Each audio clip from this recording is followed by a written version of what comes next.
حضرت مولانا سمیع الحق صاحب کائنات کے ایک بزرگ ترین شخصیت استاد دارالعلوم دیوبند مولانا عبدالحق اکوڑا خٹک کے فرزندی ارجمند تھے. میرے استاد اور شیخ سید و سند فخر و مفخر حضرت مولانا عبدالحنان صاحب رحمت اللہ علیہ کے سگے بانجے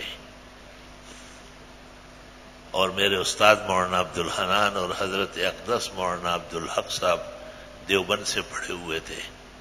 مولانا عبدالحق صاحب 31 میں فاضل ہوئے تھے، 1931 میں، وہ عمر میں بڑے تھے، اور حضرت مولانا عبدالحنان صاحب 1933 میں فاضل تھے، جبکہ حضرت بنوری 1929 میں اور مولانا لطف اللہ صاحب 1927 میں. بڑی مشقت اور قربانیوں سے دارالعلوم حقانی قائم ہوا ہے. وہ ایک داستان ہے درد و غم کا، وہ ایک داستان ہے انبیاء اور اولیاء کی زندگی کے متفرقات اور منتشرات کا.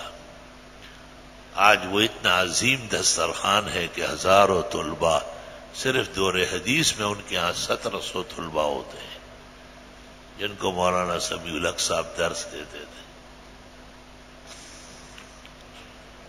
ہمارے مخدوم دوست قافلہ حق کے آخری سالار اور اہل حق کے آن بان حضرت مولانا فضل الرحمان صاحب بارک اللہ فی حیاتہم القیمہ ونصرہ اللہ فی مواطن شتیٰ،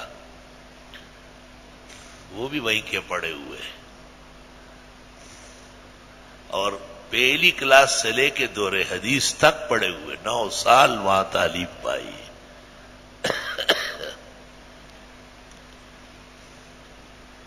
میں وہاں سے نہیں پڑھ سکا کیونکہ جہانگیرے میں 2 عالم تھے، استاد مولانا عبدالحنان اور حضرت مولانا لطف اللہ صاحب. وہ علم میں اور مقام میں بہت بڑے مانے جاتے تھے، تو مجھے کسی جگہ جانے کی ضرورت نہیں تھی، وہ مجھے پورا سبق پڑھاتے تھے.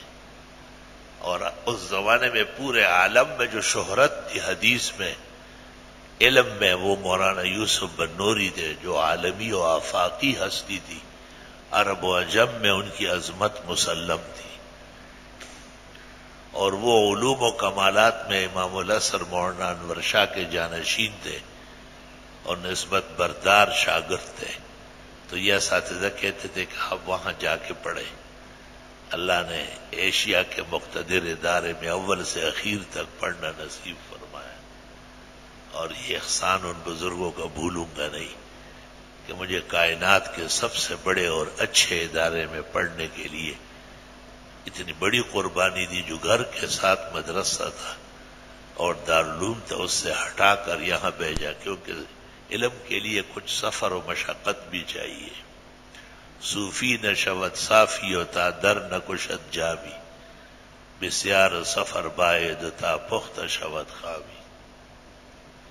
ہم تو وہی خامیہ تھے اور خامیہ سے پر ہے. گرچ خوردے مولی نسبتی بزرگ دارے.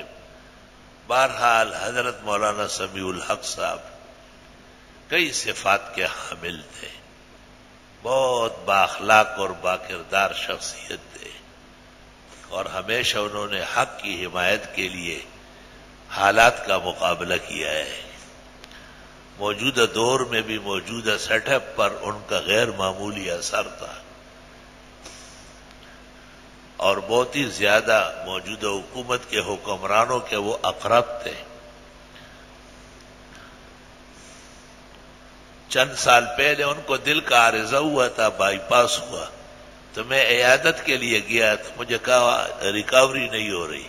میں نے کہا ہو جائے گی، اور میں نے بہت تسلی کی کہ جملے کا ہے. ان کے بیٹوں نے مجھے فون کیا کہ آپ کا آنا تو آب حیات تھا.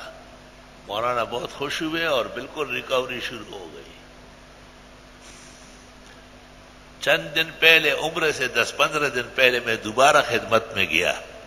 میں نے کہا یہ نیا وزیر اعظم جو پاکستان کو آسمان پر لے جا رہا تھا،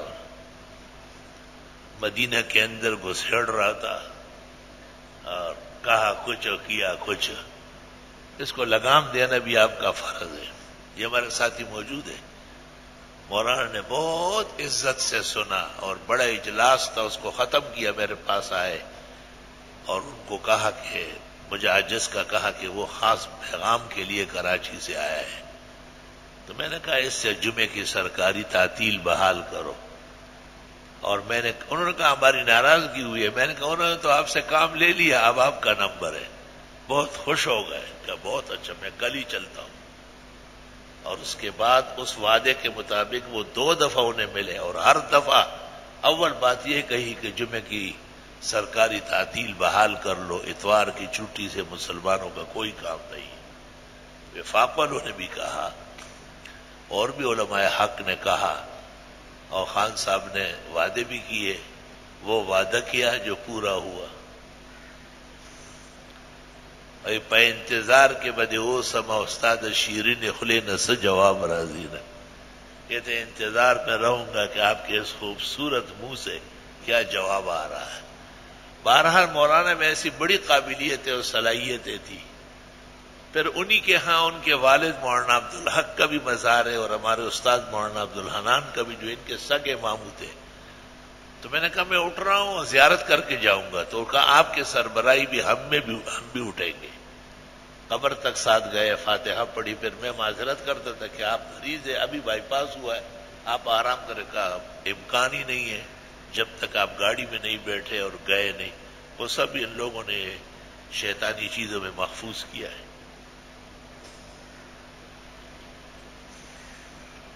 نہ جانے کس ظالم اور جہنمی نے اتنا بڑا ارتکاب کیا اور کس تنظیم نے. خدا ان قاتلوں کو روسیا کرے، خدا اس ظالم کو دونوں جہانوں میں تباہ و برباد کرے، اور اہل حق کو اور امت مسلمہ کو حضرت مولانا کی شہادت پر بہت بڑا صبر اور اجر عطا فرمائے.